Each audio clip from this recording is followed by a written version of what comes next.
Hey folks, welcome back to Indaba Africa once again. Welcome back to Chris Wyatt Africa, Indaba Africa, excuse me. still coming in from my exercising there, out getting a bit of a run in. Welcome to Chris Wyatt Africa on the Indaba Africa channel right here on YouTube on a 1st of December. My goodness, folks, where has 2020 gone? It has come and gone. It is the end of the year. And you may have noticed behind me, the scenery looks a little bit different. I've taken down my Africa theme that we normally have there in the back, which gets periodically changed with little Easter eggs for everybody to find. And I've put up a Christmas winter theme, so you can see that behind me there. Anyway, folks, welcome to the stream today. My guest today, I'll introduce in just a moment, is a special feature guest. Really looking forward to this conversation. We've known each other for a number of years now, worked together at U.S. Africa Command. She's quite an interesting person and very talented at what she does. And we're going to talk about Africa today, just a conversation, talk about what's going on in Africa, maybe a bit about her experiences, because she's lived in a few different countries that I didn't live in Africa. So that should be interesting in itself. All right, folks, with that, let me go ahead and welcome in my guest. My guest today is Dr. Liza Briggs. Liza, how are you today? Welcome to the channel. Hi, how are you, Chris? Older. And wiser. Well, I hope so. You know, I'm kind of looking like Santa Claus here, which is people have been accusing me of. This is my lockdown beard. That's okay. I like it. It works for you. Yeah, it looks a little different than the last time you saw me, though. little bit. I think you were still in uniform the last time I saw you, so you were still quite, in uniform. neat. Yeah, also wasn't quite this silver gray there. That wasn't quite that gray. So, and I had short hair. It happens. It does happen. In fact, yeah, there's no way around it. That's right. And my response to you when you asked how I'm doing, I said I'm older. That is the right response, because the only other response is not one you want. So, listen, I really am looking forward to talking to you today. I appreciate you taking time. So we should let people know, if they haven't had a chance to read a little bit about your biography below the video, that you've lived all over Africa. You've been in Gabon, which is an interesting place in and of itself. Love to talk about that. In Central Africa, Senegal, and of course, you and I both worked together at the U.S. Africa Command in Germany, which I guess we should say this, not positive or negative, but it was an experience. I mean, it may have been a good or bad experience, but it was an experience. I think it's a good way to describe it. That's a good way to describe it. I loved it, actually. It was a great learning time for me, and I hope I did something good. But more than anything, I always learn whenever I work someplace in the continent of Africa. And there were many times, many opportunities. So, well, I would have to say that I definitely think you made a contribution there from my experience. The section you worked in was interesting. An eclectic group of people who really contributed to, I mean, I used some Army green speak here, really contributed to the fight, so to speak. You guys made a difference. But you're with the Marine Corps now, and so, I mean, things like that are probably old hat to you now, you know, in the fight sort of thing. You're probably accustomed to that kind of green speak. Yes, I do have quite a few words they've taught me. Well, let's not share those. That might not, it's a G-rated audience. I won't. Now, you went to an interesting school, one that for your undergraduate that is very well known, has a great reputation. That's James Madison. It's in the southwest corner of Virginia, if I recall correctly, isn't it? It is. Actually, it's a very picturesque place. When I was there were rolling hills, a railroad track that ran through the campus. Very idyllic, beautiful place in the mountains, lots of sun. It was a lovely campus and a great 4-year experience for me as an undergraduate. Is it in Charlottesville, or where's that at? It's in Harrisonburg, Virginia. Oh, Harrisonburg. That's right, Harrisonburg. Yeah, I senior moment there. I knew it was somewhere like that. I have many of them, as you will see as we continue to talk. So, all right, folks. Disclaimer right here on this stream. Though you heard it up front. Okay, so you did your undergrad work there. Then you did some grad work at Virginia Polytech and State, and then you did your PhD in philosophy and international education policy studies, which is quite an interesting field of study.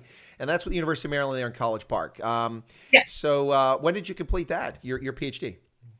When? Mm-hmm. In 2012, and I have to say I was very much a working scholar. I finished it while I was actually working at Africa Command. Oh. So if you watch me carefully, you would didn't see me off in the corner somewhere with this faraway look as I was contemplating the next chapter of my dissertation. So it was very much an engaged experience, not like other folks who did it full time while sitting in a campus or in a library or at home or wherever, cranking it out. I was actually on the road, traveling quite a bit back and forth, Liberia, Kenya, all the many places that I ended up having to go as I worked. So I was dual-headed, working for Africa Command and working to complete my dissertation. Cute story with that. When I worked at Africa Command, there was a gentleman there, and I can't remember his name, and he addressed everyone by doctor. So in the morning when I would come into the building, climb to the third floor to get to my office, he would say, "Doctor." I don't remember where he got it from. I think he got it from a television show or something. It's from MASH or something like that. Doctor. He said, doctor. He said it to everyone. And I used that as my motivation because it was a bit unseemly for him to refer to me as a doctor because I hadn't completed my dissertation. But I can tell you that mind-numbing little morning greeting, doctor, it kind of motivated me to finish. And I remember when I completed my dissertation and I got my credentials and he said, "Doctor." And I said, "Yes, in fact, I am a doctor." Now it's genuine. It's real. Thank you. So, he kind of looked startled. I keep checking into it, but I also did a similar thing. One of my 3 master's programs was I was working on while I was at Africa Command, and so I was doing the same thing you were doing. It's working a day job and trying to complete that stuff. Now, a thesis for a master's isn't quite on the same level as a dissertation, but they're both a lot of work. So I keep asking, and I can't get a single school to go for it, but I keep offering 3 masters for a PhD, and they won't accept it. So I guess I'm going to have to go through the program if I want to do it. I've looked at King's College in the UK and a couple other programs, but I'm not in a rush to get a PhD. So well, keep it up. You might get an honorary. Well, that'd be nice. That'd be cool. Yeah, so somebody get an honorary. So, now you've lived in Africa. We've both lived in Africa, and now let's see. Is it fair to say we both have a great affection, a great affinity for Africa? I think it's fair. Okay. So, what got you interested or to Africa in the first place? I mean, what drove you towards it? For me, it was reading a book. That's what really got me excited about Africa. I would say that it had a lot to do with just my family. I come from a family that's very open culturally. One of our gateway things has always been food. When I was a little girl, I was introduced to food from all over the world. We had regional dishes that we ate at home. My sister lived in New York, which is, a very diverse place in terms of palate. I was introduced to Indian food and Jamaican food and all types of curries and, lots of different Asian dishes, not just American Chinese food, from a very young age. And I think that curiosity helped plant the seed of openness, at least for me. I know that sounds weird. Food was my gateway to culture. No, not at all. But it was. No, not at all. Food really is. I mean, it really is it's a great icebreaker. It's a great way to break down barriers. It's a great way to draw people in. So no, it doesn't sound weird at all to me. It was like that. And I remember going off to college and I would meet my friends and they were like, "Yeah, I'm from Pakistan and we're going to have some food." I'm like, "Yeah, I'm over there. I'm there." And so it kind of, I would show up. If you offered food, I'd go. And so eventually when I was in grad school, actually at Virginia Tech, I had a good friend from Nigeria. And she was like, her name was Charlotte. And she had been to the United States and had lived here for many years. And she would invite me over for food. And I would go to her house and eat fufu, which is the pounded yam. I love it. I don't and eat lots fufu. Of spicy things that burned away the lining of my stomach eventually. And then I would go to class and fall asleep for 45 minutes because the fufu was just really. Because you just ate. Because I ate the fufu, right? So after hearing and working and dealing with Charlotte and others like her, cultural interlocutors, I will call them, I had a very openness to all things Africa. I was really curious. I was really interested. And then after my first master's degree at Virginia Tech, I was working in Fredericksburg, Virginia at Mary Washington College, now Mary Washington University. And a good friend of mine who also lived in the building was from Ethiopia. And she said, the food in Ethiopia, and I was like, yes, right, we're going to have it. And I was like, well, tell me about it. And she tried to prepare it and said she couldn't do it. She didn't have the ingredients. She was like, I'm going to go home. You should come home with me. It would be great. And I was like, yes, okay, I will. And I think she thought I was kidding. But I don't really care about those things. And You so don't I mess got on around a with plane. food. I cobbled together some money and I got on a plane. I remember we flew through Saudi Arabia. It was one of my first times flying. And of course, the way I do these things, I didn't look anything up. I was just going to Ethiopia. She told me it was a cool place. I had never been abroad. I got a passport. And I just went to Ethiopia and hung out for the summer. This was in 1994. Okay. Okay. Which was a very interesting time. I had no idea about politics. I didn't know anything about Ethiopia. I didn't know anything about the Derg. I didn't know anything about their history. All I knew was I was going to hang out. We were going to have parties and we were going to eat lots of food. And that is actually kind of what happened. But in the course of doing that, I learned a lot. When I was over there, I actually worked with my good friend. Those are my dogs, by the way. I have to say that if you can hear them in the background. The rescue dogs don't stop. And they're my coworkers. And so we hung out. I learned a lot. I met her parents. We went on all these trips and travels. Throughout. Yeah, that was me throwing a shoe to get the dogs to be quiet. This is great. And I never stopped after that. I came back.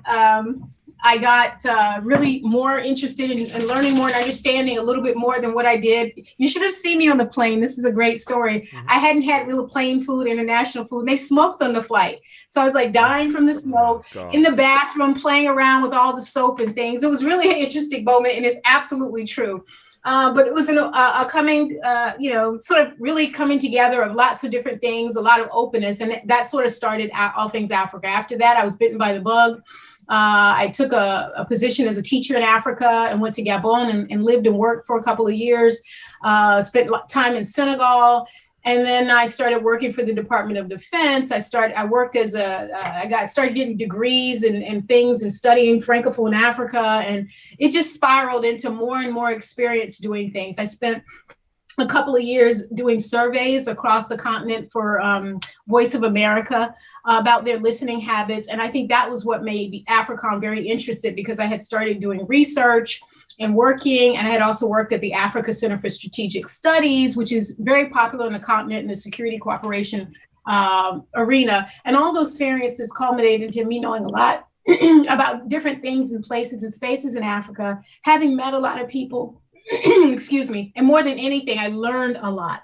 My way of going to Africa and living was more like a Peace Corps kind of experience. And for those who aren't familiar with the Peace Corps, it's kind of where you go when you're embedded, you live in a town, you're kind of off the grid, you do things like the daily life. And that was my experience. I spent a lot of time in nightclubs and discos, hanging out with friends, having food, going to baptisms and parties and funerals and birthday parties and birth celebrations. And so that was my way of understanding and interacting with the continent, pretty much in places and spaces on the continent, pretty much person to person and very people-centric. And that stayed with me. My interest in Africa and the way I see, my lens is a little bit different because I focus on the culture, the habits and of the heart, mind, body, and spirit of the people in the places where I've worked. And I would like to think that kind of sets me apart. And I think that's been very insightful in the work that I did with government, where people tend to be more formal, where they learn and have like a distance between themselves and the people. And mine is completely the other way. It's all about the people. It's all about watching and paying attention, being taken under the wing and learning more than anything. I am not the great knowledge person that can tell anyone. I am not ever going to be or consider myself a subject matter expert or SME in Africa. To me, the SMEs are the people who are there. They're the ones who teach me everything and help me understand as much as I can what's going on. And then I try to use that to connect folks in those places with folks back here in the United States. So there you have it. Wow. Okay, folks, that was the program. I didn't get a chance to ask any questions as Dr. Briggs just told us everything she was going to share with us in about 15 minutes. I'm just kidding.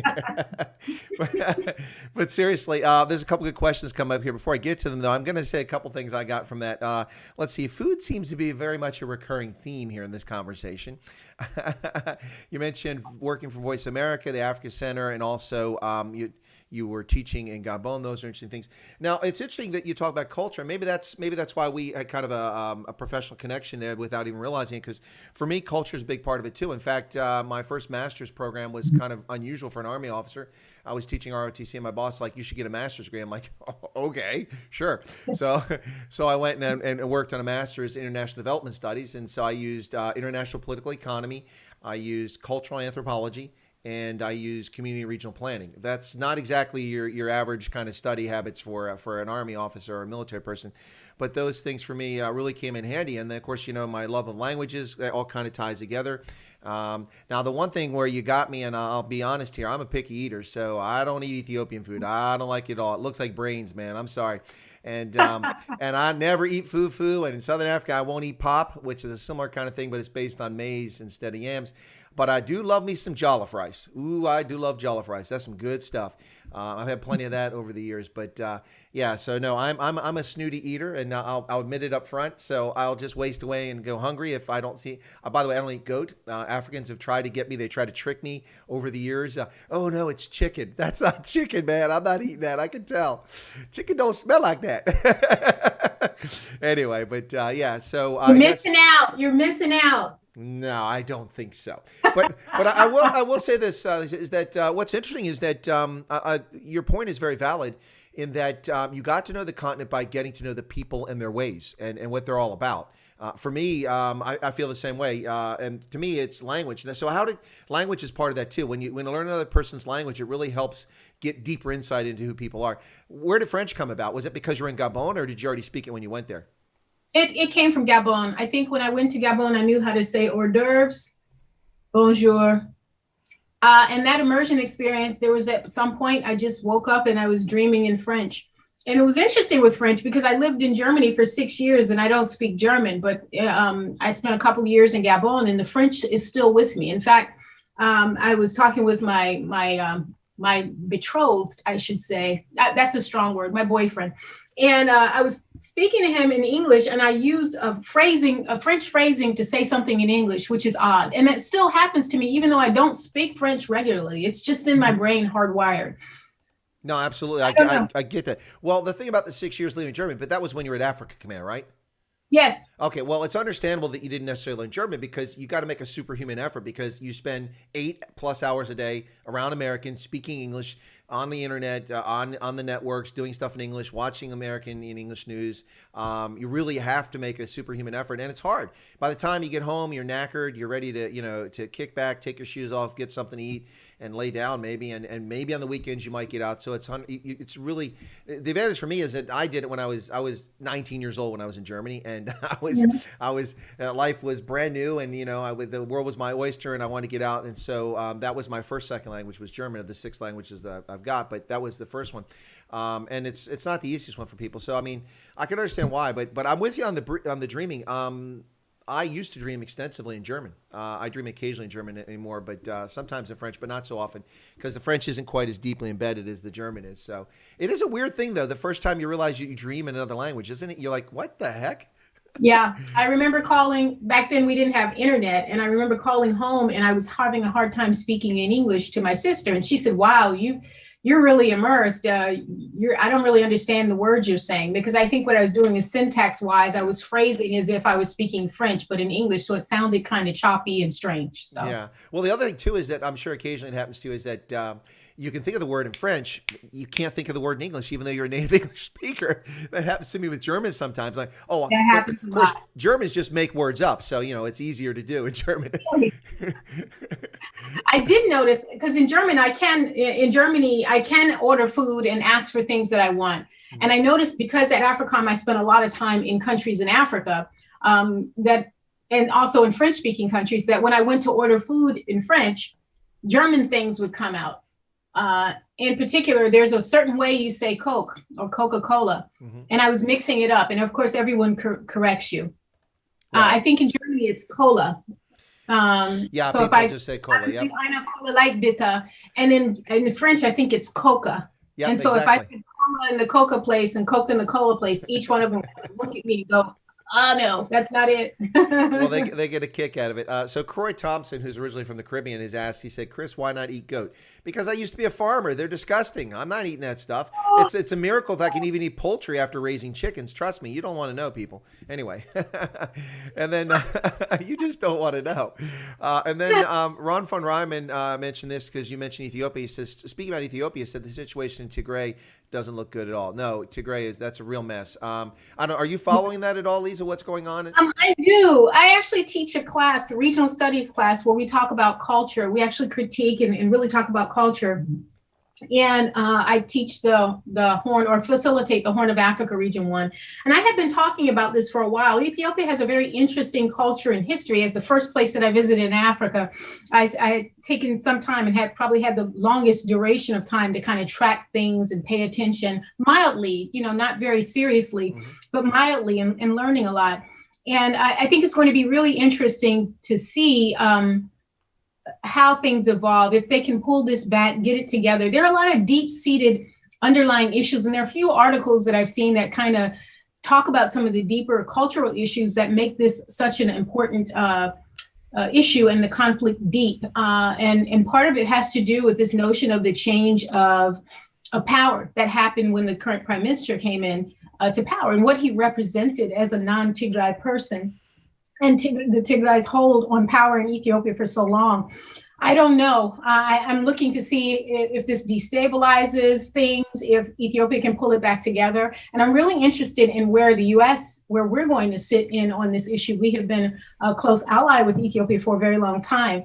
And I haven't tracked, nor am I following what we're doing and how we're supporting them and what side of this we're coming in on. But I think it's definitely really important. There's so many things going on in Ethiopia right now, apart from the situation with the Tigray and the GERD project, which had some issues with some of the other countries around it. And it'll be interesting to see if they can heal this and sort of move forward. Well, actually, that's that. When you talk about our relations with Ethiopia, two things that really come to mind.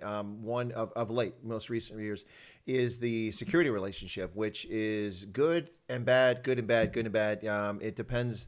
Now they've changed commanders, but the previous commander, if he didn't want to do something, he simply just shut things down. He was just like that, and that was very difficult for the U.S. Africa Command to deal with. Yes. But it's improved a little bit with Abe coming in. Oh, there's one of the rescues. Oh. Yeah. But it improved a little bit there. But the other one, of course, you just touched on is the Grand Renaissance Dam, which we found ourselves, at least in this administration, on the side of at least the appearance of being on the side of the Egyptians, which has not made Addis very happy. So that's kind of soured relations a little bit. I'm not really sure it's as simple as that, but in some quarters, that's how people view it. So it's a tough situation. But Tigray is a real mess. The Tigrayans, as you mentioned, they've long, ever since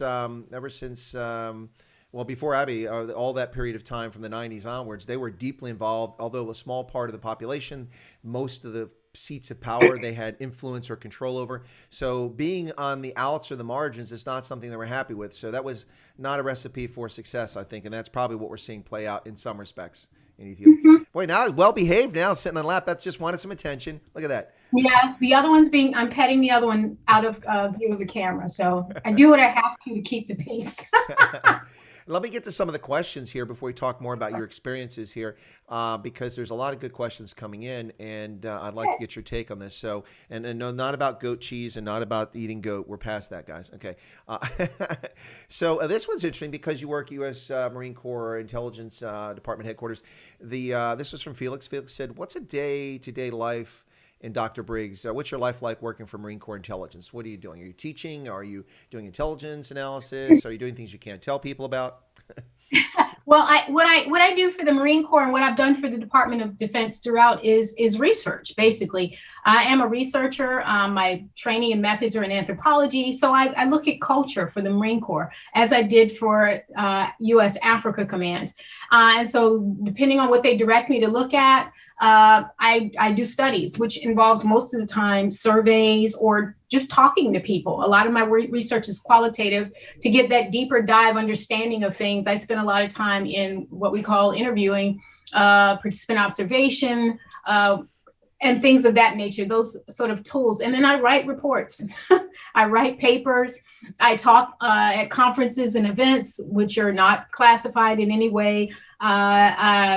And so that's it. I go to a lot of meetings on Zoom now because we're in lockdown, and talk with my colleagues about research, about papers. I write little short pieces that have to do with things that are happening in current events.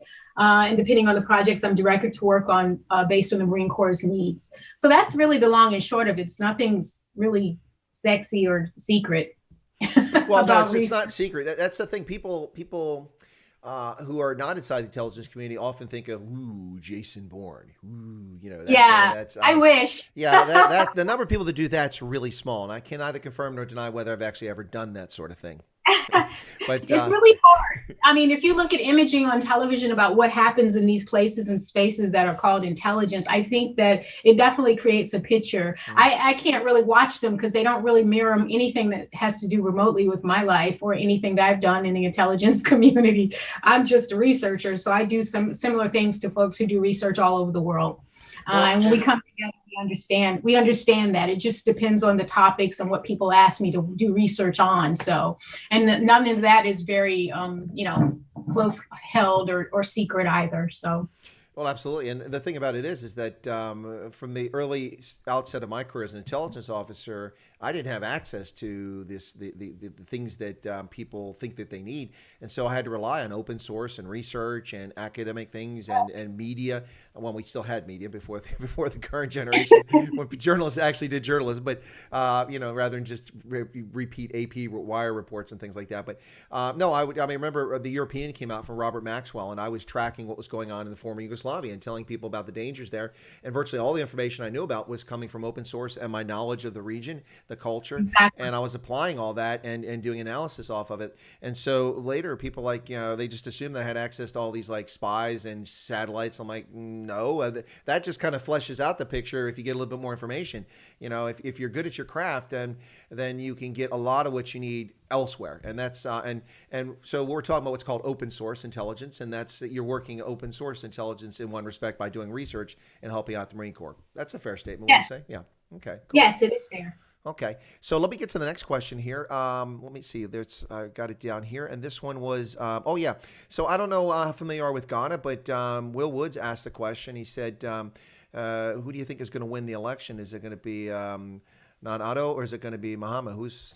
And what's the implications for the economy? I don't know. Are you comfortable talking about Ghana or?"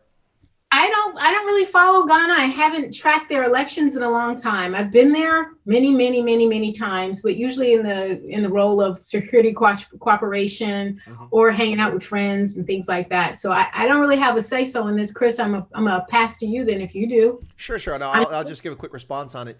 I'm not sure who's going to win. It's hard to say with COVID, but regardless who wins, whether the current president or the guy who used to be president, Ghana will be in good hands with either one of these guys in the short term and potentially long term. Since 2000, Ghana has turned the corner. Jerry Rawlings just passed away very recently. I did a video on that just a few weeks back.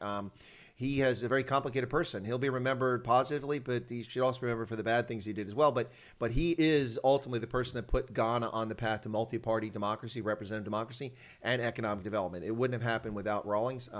So we got to give him credit for that. But he was always the power behind the throne. He was kind of the power broker sitting there in the background. But going forward, Ghana, so for 2 decades now, has been on a good path, representative democracy. They'll continue a good path, but economically they got some problems, and that's mostly because they're getting addicted to debt. And it's easy to get addicted to debt when you've got proven reserves of oil you can rely on.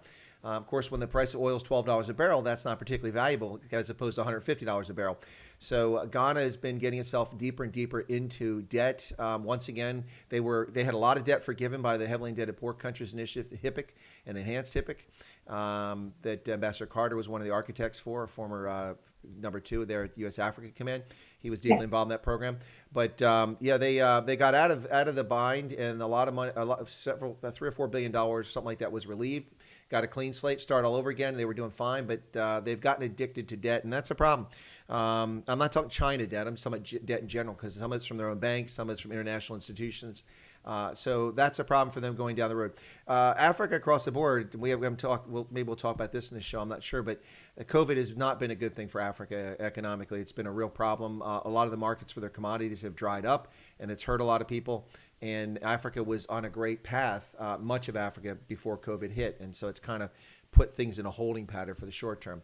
Folks, you're listening to Chris Wyatt Africa on the Adobe Africa channel on this special feature here on the 1st of December. Where the heck did 2020 go? I feel robbed. Somebody call a cop. I've been cheated out of 2020. My guest today is Dr. Liza Briggs, who's a social scientist. Worked with me. We worked together at U.S. Africa Command, and she's an Africanist. She claims not to be a subject matter expert, but I think she's got some subject matter expertise.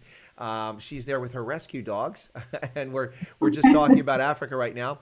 And she works for U.S. Marine Corps now at their intelligence department. So let me get back to the next question there, Liza, after Ghana. So that's kind of a response on Ghana. I think Ghana will be okay, but they need to, ease up on the debt. There's a better way to do things. We've talked about Tigray. Oh, here's one. This is from Croy. That's a gentleman who's from the Caribbean originally. He said, what's the current perception of Chinese presence in areas of Africa where both you guys experienced on the ground versus governments? So maybe he wants to know. I would frame it this way. I would reframe it this way, Lisa. In the places you've been on the ground in Africa, what do you think the perception of the Chinese is from people on the ground and then from governments? Because I think they can be very different departures there. Sometimes it's the same, sometimes very different. Any you want to pick a place in particular where you can relate to that story? I've seen China's presence in places in Africa over many years, over 20 years, more than, since my first time so it's probably changed over this time, hasn't it? It has changed. And I think what's changed more than anything is sort of the notice about what China is doing in Africa. China and Chinese people and businesses have been in Africa since before we started deciding that China was our threat and that we needed to worry about them and be concerned about them as a nation state. When we were focused on other things. I recall working at the Africa Center for Strategic Studies and hearing, ones and twos, people coming in and saying, oh, we got to be worried about China. And this was in 2004, 2004-ish. No one wanted to talk about it. It just wasn't in the purview of what folks cared about. It wasn't a priority in the United States. And people were saying, oh, the Chinese should be better worried. They kept briefing it and talking about it. No one was really into it. And the Chinese were there. So that's one piece of it, our sort of, interest in this. And now that it's under the microscope, we're really concerned. The second piece is, and one that I really am interested in and would like to see more done, is really talking about what Africans think about China.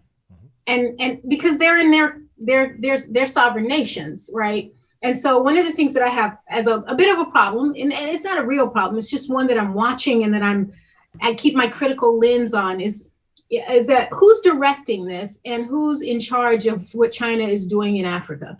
And the truth of it is that the people in the countries are really in charge.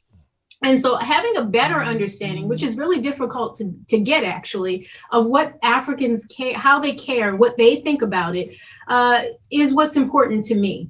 I'm not sure that we've done enough to dig deeply to understand. A lot of it has become charged with sort of propaganda and our notions and through the lens of how we want to see it. So that, for example, we talk a lot about how Africans are exploited by China and what's happening, the negative impact on the economy due to Chinese imports and goods.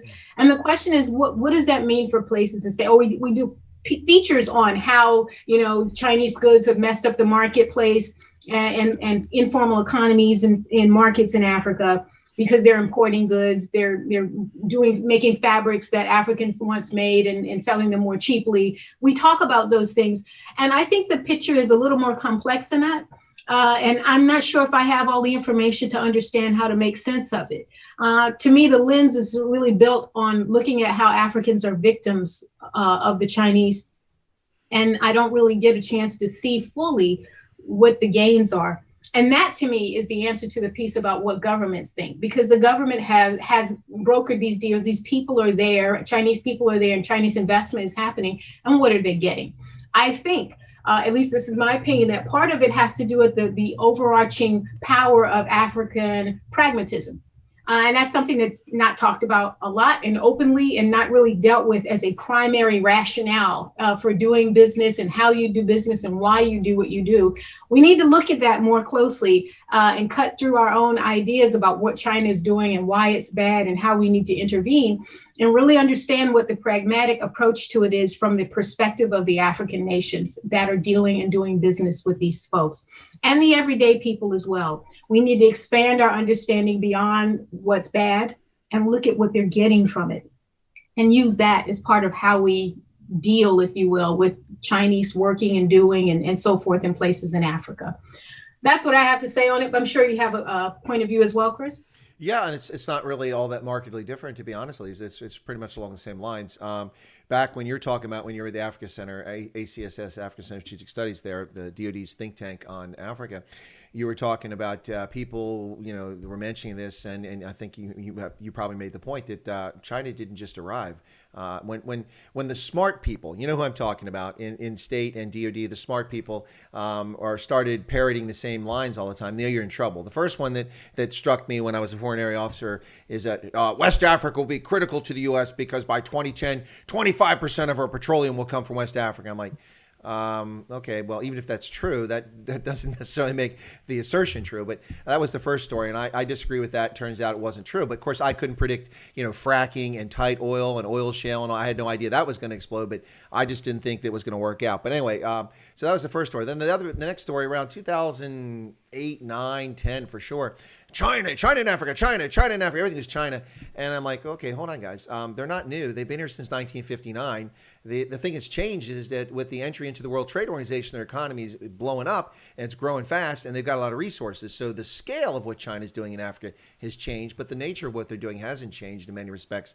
Now, a lot of smart people, and this is one place where I took a departure with the Trump administration, particularly with Bolton's, and I think it had more to do with Bolton than Trump, is looking at China or looking at Africa, looking at Africa through the lens of competition with China. I think that's the wrong idea. Completely. We're not even competing with the Chinese. We're not even trying. I mean, China's biggest concern, they do have security concerns now, but their biggest concern is economic. And we're almost absent entirely in Africa, other than Caterpillar and Boeing and a few big companies like that. There's only about 30,000 U.S. firms that do any business whatsoever in Africa, and we have like 5 million firms that could be doing business in Africa, and they're not. And we're not even showing up to the game, so we're ceding the playing field to someone else. So if we whine about it in Washington about the Chinese competing, I think we're being a bit disingenuous. So that's kind of where I come from on that. And then the other piece is that we do cooperate with the Chinese in some areas, like in security in Africa, like in Liberia. We cooperate with them extensively. It's people are surprised to hear that. We do compete with them as well, but not particularly economically. We're not really much of a competitor when it comes to that. Now that said, I don't hate China. I don't love China. I see China as a sovereign state in a Westphalian system of states, and they are welcome to their sovereignty, and China acts in its own interest, and they should act in their own interest. The question came up a moment ago there, Lisa, about someone says, what's their end game? Is it economic domination and colonization? I don't think it's either. To me, in my view, for Beijing, for the Chinese Communist Party, Africa is a source of resources. It's a source of dumping their inferior consumer goods, where they can get rid of them, from firms that still aren't up to par. And it's also a future market for their high quality goods, as well as a place to dump their excess capital so they don't have inflation back home, their excess human capital that they can't put to work, like engineers and miners and things like that, can send them to Africa, they can do work there. And it's a place for influence. It used to be also be a place where they wanted African states to recognize one China policy, but I think Malawi is the only country left that doesn't recognize one. So that's pretty much a done deal. They're not worried about that. So those are it's complicated. It's not a simple thing like the Chinese are evil. Yeah, okay, maybe they are. I'm not going to disagree with that. At least the Chinese Communist Party is evil. But the point is that so I think a lot of what I say kind of tailors or dovetails with what you said there. I don't think there's much space between us. It's not the big threat to Africa. And I like what you said, because people need to be more I think, sophisticated in their analysis of China and Africa and say, well, are Africans getting something? Do they benefit from this? For instance, the China-Africa debt trap. Now, I talk about that, but only in the context of Zambia, Djibouti, and a handful of other places like Angola. Most places where the Chinese are lending money, it's being beneficial to those countries in many respects. So the problem is when you're resource dependent and then you borrow all this money and your resource prices drop, like Angola with oil, Sudan with oil, what are you going to do then? The Chinese are not shy. I don't think the Chinese are going to have a heavily indebted poor countries initiative to relieve debt. If you don't pay the Chinese, they're going to expect that they come repossess your car, your house, your port, and that sort of thing. So that's kind of where I'm at. Does that make sense? It makes sense. And I agree with you. I think that what you're basically fleshing out is the notion of pragmatism, and that piece that, everything that's happening is in someone's interest. The question is whose interest, and how is that operationalized? Who are the players? If you want to understand that, do that. I think we gloss over it and just sort of good guy, bad guy things, black and white it. And by doing that, we miss opportunities to really understand the evolution of the Chinese presence in Africa and other parts of the world. The other piece I will add to that is that there's a glossing over, or maybe just not a full understanding of how China can relate well. Chinese culture and African cultures can relate because they're all very old. Yeah. And as a young nation state, the United States of America, we can't even relate to what that means. When the Chinese and Africans come to the table, they have a whole set of history and understandings that have to do with their oldness as nation states, as people, and as a culture. And I think that that plays into how and why they're able to operate so easily, and why they're able to grow and move together, because they've done these types of dances for centuries. Before we were even a nation state. Yeah, and I think that's something to certainly look into. It's a glue. It helps things go well. They can look at each other with a smile and a wink, and they have an understanding that we don't have, really. We just don't, because of the newness of our nation. And we should probably look at that and try to gain that and use that and put that in our toolkit as we try to approach things that have to do with China and China's presence. I think from a diplomatic standpoint too, having worked in diplomatic circles, there's also there's an angle here that's played less today, but certainly was a big part of Chinese diplomacy, I would say, for about a decade or so. Not that it's disappeared entirely, and it's kind of crass, but it works in many places in sub-Saharan Africa. The Chinese will look to African governments where they're trying to curry favor or build better relations. Go, listen, hey, we're just like you. We're brown too. We were colonized. You know, they colonized us. They took advantage of us. We are simpatico. We are on the same wavelength here. I'm oversimplifying the statement, but I mean, there's a lot of that happens. I've seen the Chinese do it right in front of me. I'm like, dude, I didn't colonize anybody. What the hell are you talking about? But it was effective in some countries in Africa in helping them build relations. I mean, you know, if that's part of the diplomatic game, then good on them. If people want to buy that line, but anyway, so that also takes place too. It's interesting from that standpoint. Let me grab another question here. Iran, where did that come from?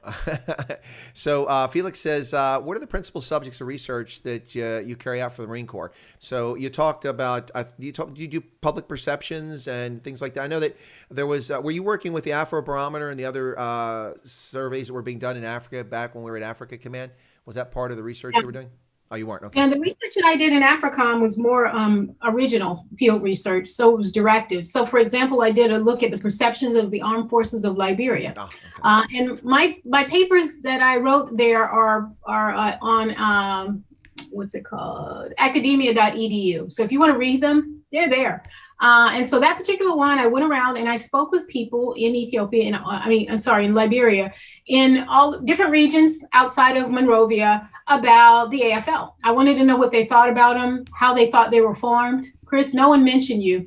They talked about, no, here, you didn't get any mention, which is actually a good thing. You know, it is good because they shouldn't even know that I existed. They didn't know you existed. They claimed the entire thing. They were very proud at the time of their forces. They defended them when I criticized or tried to poke holes in the armor of what the AFL was about, what it could be, what the possibilities were. They saw it as a force for good and how it had helped them overcome the many years of civil war that they had. So that's an example of a research project I did. I also did a paper there on security cooperation, comparing US, French, and British, sort of Western power kind of things. And what was interesting about that study is I interviewed people who are from the US, from the UK, as well as French, and many Africans, to kind of look at the perceptions of how we're viewed. That paper is also available to look at. And what I would do with these papers is then brief folks at the Africa Command to help them understand some of the constraints, some of the possibilities with regard to their engagement, and also to sort of hold a mirror up and say, here, this is what folks say about you based on interview with, a couple hundred people, and here's the rich analysis that came out of their conversations about it. So yeah, that's the kind of research that I would do. And I do similar things like that for the Marine Corps, where I go out and talk to Marines about their perceptions of various things and then write papers about them, or a survey. Now with COVID, a lot of that's not happening. Things are on pause because I'm not able to travel. Mm-hmm. But that's the nature of the type of research that I'm doing and have done. Another paper I did as well was on women in African militaries. That one is also available. and where I looked at women in the military in Kenya and also the women in the military in Liberia, and talked about what they thought they needed, what their perceptions of being a woman in the military were, and how they wielded that, and what their needs were, and those sorts of things. Very interesting. And listening to those stories, again, that's what makes me do my work, because it's an honor to be able to hear these really interesting folks talk about why they do what they do, how they got there, and their stories are so beautiful and life-changing. So that's the nature of the work. Like I said, I feel like a thief. All I do is sit around and suck in all this beautiful stuff, and I write papers and I present it to the folks and help them see things that they're not going to see because they're not going to be on the ground. They're not going to take the time to talk to 150 people about a specific thing. So. Well, absolutely. And of course, for senior leaders, they have so little time that it's quite valuable. So it's critical to have someone that has that insight and that ability to coalesce that data and make the key points. A few points on what you just talked about for Liberia. Number one, if they didn't know who I was outside of Monrovia, then we were incredibly successful. If they bought into this as their, I mean, I'm not saying they weren't hoodwinked. This is their army, but if they bought into it as total ownership of it, that was the intent. But my ego's bruised a little bit. I mean, come on. No, Sorry. But I was there 2 years ago, and I had not been back since I left, and I was there 2 years ago, and I was walking around civilian clothes. I was still in the army, or no, I was not civilian clothes. I was in with fatigues that day, and but when I started walking around at the Barclay Training Center, I kept hearing this check, check, check. I was well known. The soldiers in the Army know me because I used what artillerymen used to make sure that the Liberian soldiers understood. Because Liberian English is not English. It's a pidgin.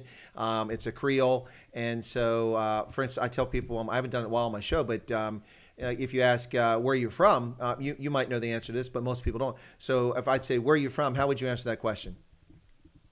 I would say I'm from Virginia. Okay, and I would be like, you must be very tired. It must have been a long journey.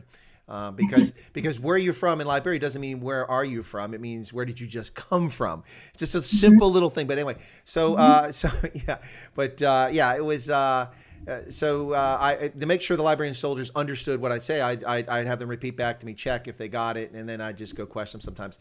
So they called me Check, Colonel Check. So that was so when I was there 2 years ago, I started hearing this check, and I hadn't heard that in like a decade, and all the affection was amazing. It was wonderful. Word spread like wildfire throughout Monrovia. I had people trying to get my scratch card or my SIM card number that I had, the local when I was there, trying to get in touch with me, and people who used to work in the Ministry of Defense, a bunch of soldiers coming up and seeing me, people showing up at my hotel. It was really gratifying.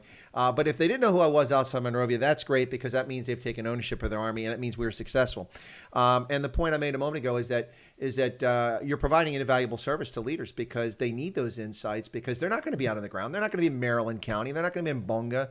They're not going to be in Bong County. They're not going to be out in those places. They're just not going to have a chance to do it. And if they are going to get there, they don't have the background or insight. The few people that have that, there aren't many of those people around, and some of them don't even have it. And then I think the third thing here is that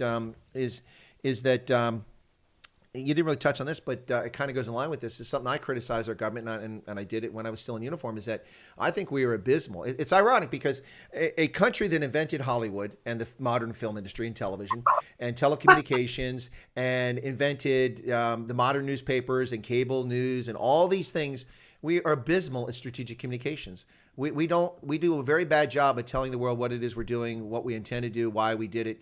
And it doesn't matter what the administration is. It's just consistent, in my view, very poorly done. The Chinese are always out there, pumping, beating the drum about what they're doing.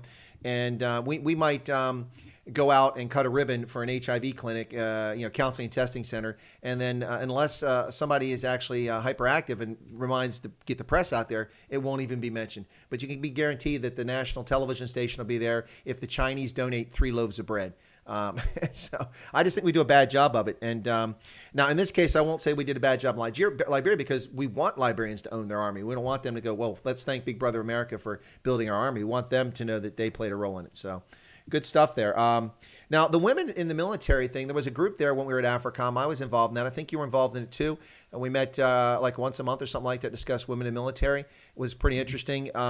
That's been a big issue for me over the years. In Liberia, I worked very hard to get women in the military, meeting with women's groups on weekends on my time. Well, I didn't have any time. I worked 7 days a week, but trying to encourage women and girls to come in, getting women on the radio, and then also make sure the press saw. When we had the first truck driving course, 75% of the students were women.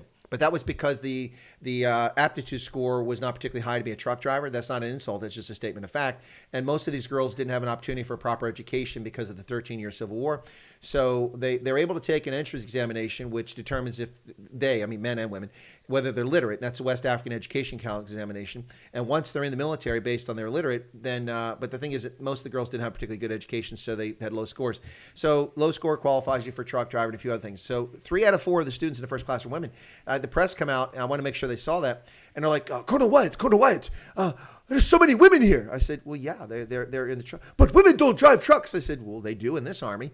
And and so the women were driving trucks. We got them on the radio station, and they were a big hit. So, and then, of course, I left there, and I went to Botswana, which had just introduced women in the military for the first time ever. They started the military in 78, and it wasn't until 2008 that they finally had women. And it was a bit of a rocky road for them. I worked with Martha McSally, and trying to help get them acclimated to women in the military. A lot of war stories there, but that's an interesting topic. I'm glad that you worked on that. What about Kenya? Can you tell us a little bit about Kenya? Because I've not worked with Kenyan females or the Kenyan military all that much, KDF. What's that like for women in the Kenyan military? They had a strong tradition, as I recall. I only spoke with them very briefly. It was just a 1-hour interview. It was a very interesting setting because there were a lot of men there as handlers. And the posture was kind of, I don't know. I'm not sure as a field, when you go in the field as a researcher, you experience different things. I was there with a female counterpart, and she was an anthropologist as well. And she's also originally from Ethiopia. She's actually Eritrean, but she grew up in Ethiopia. And so I don't know how we were perceived in our presence as 2 women coming out to talk to the women, but it was a really interesting energy. I remember talking with them, and they were very seasoned, well-trained, disciplined. They had seen a lot and done a lot as a military. I would need to look at the specific field notes to conjure up some of the specific points, because there was just so much data, so many rich points and information. But they had seen a lot. And I believe that in their military, they had a lot of experience, and they had combat experience as well, which was a little different. And they sounded to me like men and people who fought and fight. They were soldiers. And someone who's, like myself, who's worked with people who have been to combat in Afghanistan and Iraq and other places and spaces, there was a seamlessness between the way they spoke about their experiences, how they presented some of the traumas that I saw. Remember, I have a background in psychology, so I see these things and notice these ways and tics and kind of things. And those women to me seemed like others who had fought in the world, men and others. And so that was a really interesting distinction between them and, say, Liberian women who had they had fought, but not really in the same way, not in uniform. So their fights were more personal struggles, battles with the Civil War, the trauma that happened to many of them and people that they know because of the years of Civil War. So trauma, but a different type. Oh, absolutely. In Liberia during that 13-year Civil War, 3 out of 4 women and girls were raped at least one time. It was absolutely horrific what happened in Liberia. In fact, when I got there, we were very concerned, and the UN AIDS was concerned that HIV might be a serious problem in Liberia because of all the rape and abuse that had gone on during the conflict. They're incredibly fortunate from that standpoint, based on the UN didn't have any good data to go on because, of course, there was no medical facilities. The hospital wasn't really a proper hospital at the time. And they actually UNAIDS wound up using the data from the program that we ran there with DynCorp for all the screening, because we were getting an age cohort that was not the 15 to 49 sexually active cohort you normally use for HIV. By the way, it's World AIDS Day, folks, in case you don't know that. I did not know that. Yeah, it's today's, it was for the audience, it wasn't for you, but yeah, it's World AIDS Day, and I'll be talking about that later today. So, but they used that data because we have people basically from the age of 18 to 34, something like that, which covers a big section of it. And it was a big cross section of all the different groups in Liberia. And so it was pretty reliable data. And we were finding out that we had well under 1% of HIV positive rate, which turned out to be relatively accurate for the general population in Liberia at the time. It's fascinating. But yeah, you're right. The trauma, just dealing with homes destroyed, hiding, rushing, being hungry, not being able to educate, never know if you're safe or not. And of course, then, gender-based violence as well. The trauma in Liberia was definitely there. You could see it in the faces and in the minds and the reactions of women when you're in Liberia. And I didn't sense it as much, but I wasn't out and about as much on my trip recently because I was just there for a week. But I suspect it's still there. It'll be prevalent. It's lifelong for many folks. But I'm hoping that future generations don't have to experience that and we can get away from that, because it's not a good thing for society when people have to deal with that kind of trauma on a wide scale. Yeah. And there are similar countries that are not in Africa that have similar things. Palestinians, people that are in conflicts, Syria. There, you have a generation of people who are just growing up in trauma and in conflict. And so, yeah, that mark stays there. Yep, and never mind like the Yazidi, what the horrific things happened to the Yazidis. I mean, if they survive as a people, I'd be astonished. It's absolutely horrific what happened to them, particularly the girls, but not just the girls. But what a horrible thing. Yeah, no, that's so. Someone asked a question about, and I think you already answered this. So, but they asked a question about. Let me see what the exact question was. This is Felix again. He's got a lot of good questions here. But he said, "What are the principal subjects?" Well, no, I think we've kind of answered this. I think I asked that question right. I'm sorry. I think he had another question here. So his question was about, well, what is the Marine Corps doing with the research you're doing? But you've kind of talked about, you're briefing senior leaders. You're writing research papers, which are available to leaders throughout the Corps. They can use, and also outside the Marine Corps. I imagine that information is available to other services if they want to reach out and get it. So. It also goes to academic forums. It's not just for the military. It goes out into the world. Having access to people in certain spaces, people in Africa, isn't something just for the military. As academic research goes, it's available to the academic community, which is why the papers are on academia.edu. It's meant for everyone. And at least quite a few of the papers that I've talked about, I get references. People talk about it. They write me and ask follow-on questions. So to me, it's not just for the military. It benefits the broader community. And I would encourage any of you who are interested to go take a look at some of the papers and see if there are any insights that help you. The other thing I think that happens in research, especially when you interview people, is that it helps them get their story out. And when people get a chance to talk, I think it helps the people who tell the story. Even though they're anonymous and I don't share their names and their information, it's transformative for them to be able to share and knowing that someone is going to hear them. And so there's a beautiful part of that I'm glad to be able to be a part of as well. No, that's absolutely awesome. And you're right. Academia.edu is, I think it's edu. Is it org or edu? I think it's edu. It's not edu. Yes, yeah. I get inundated in my Gmail account every day with papers that are coming out there for Africa because I'm subscribed to it. What's nice about it is you don't have to have a subscription to some academic publication and pay hundreds of dollars per year to get access to a lot of articles. So it's a good recommendation. I'm glad you mentioned. I should have mentioned on my program before. I've never done that, and I profit from it every day. I mean, from the standpoint that I get these interesting papers on topics on Africa.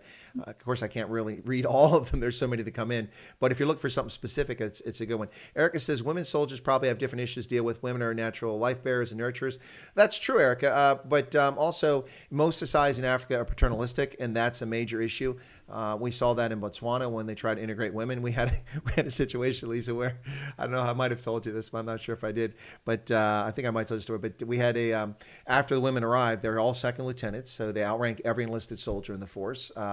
And out at the Tebe Patswa Air Base, there was a female lieutenant, and a sergeant major walked into her office one day and was talking to her and told her to get him a cup of coffee. And when this story was told, some people in the BDF didn't understand what the issue was. What's the problem? Well, the problem is that she's an officer and he's an NCO, and officers don't fetch water for NCOs. Yes, but she's a woman. No, she's an officer. And then she's a woman. That's that. You respect the rank, and she's filling that position. So, but a lot of people, and the good news is about 80% or more of the soldiers in the BDF, they actually got it. And when they told that story, they're like, they're so embarrassed, like, oh, no. So, what I told Lisa, and you'll appreciate this from a cultural standpoint, most places I've been in Africa, I've been fortunate to deal with professional militaries. Either we were building one in Liberia, which became professional military, or I went and I was able to be around a professional military like the Botswana Defense Force or the Uganda People's Defense Force. And I would talk to soldiers and I would tell them, I said, listen, guys and gals, you and I, we have more in common with each other oftentimes than we have with our own families and where we come from, our own villages. And they're like, what do you mean? I said, no, we're professional military. We have standards, we have a code of conduct, we have expectations, and we have a work ethic. And professional military share that in common. And it's very different than when we go home and take our boots off at night and hang up our jacket.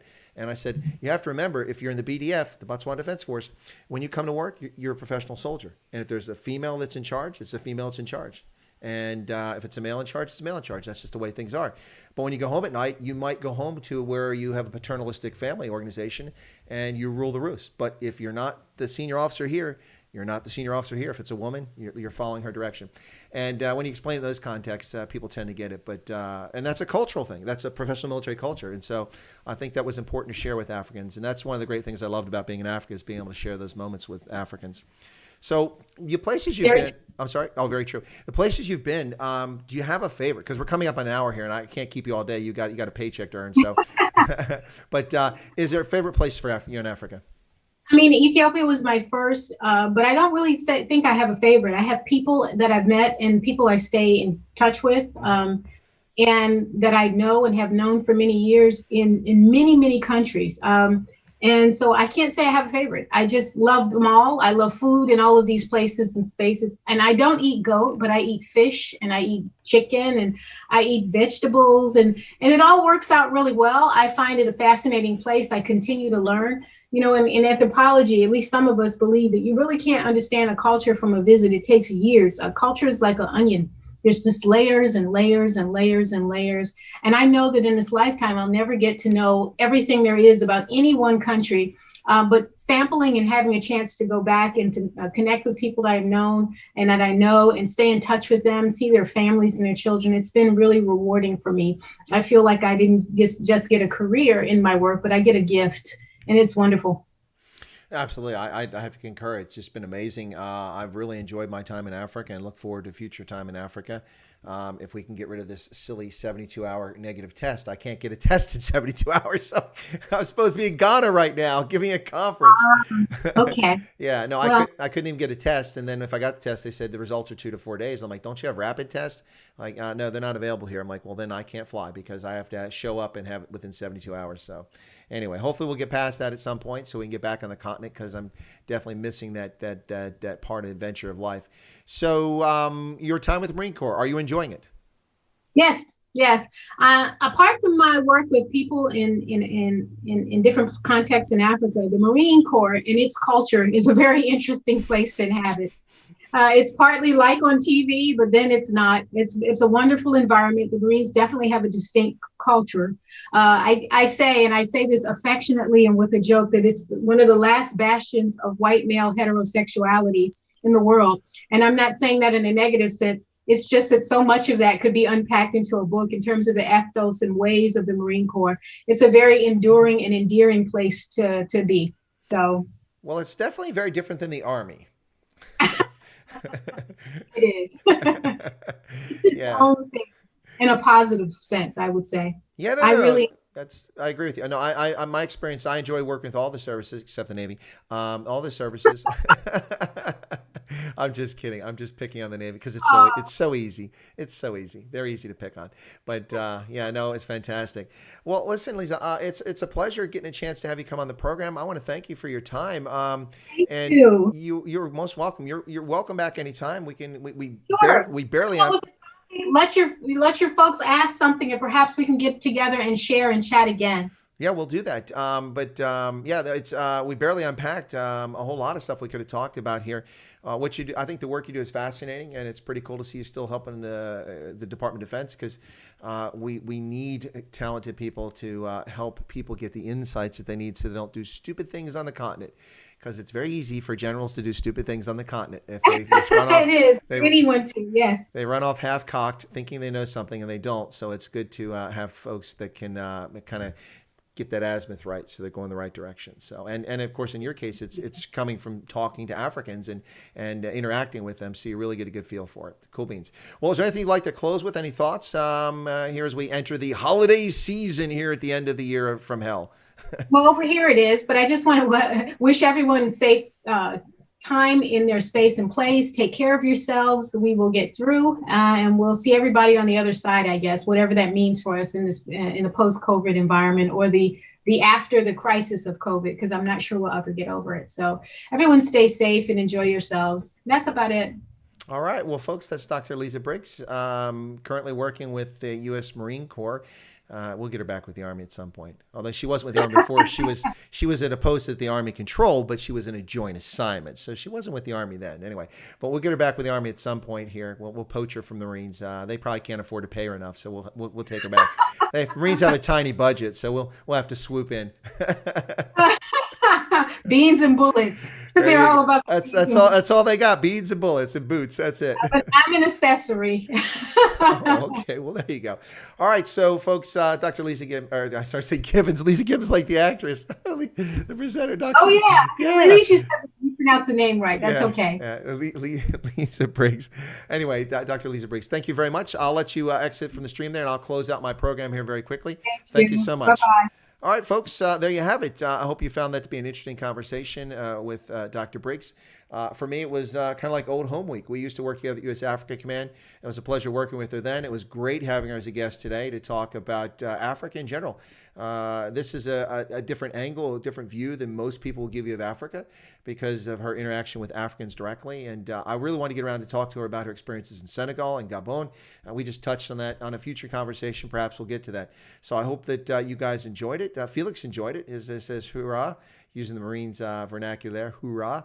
But thank you very much for that. Anyway, folks, thanks for tuning in. I'll be back for the Stray Voltage Night Owls edition tonight.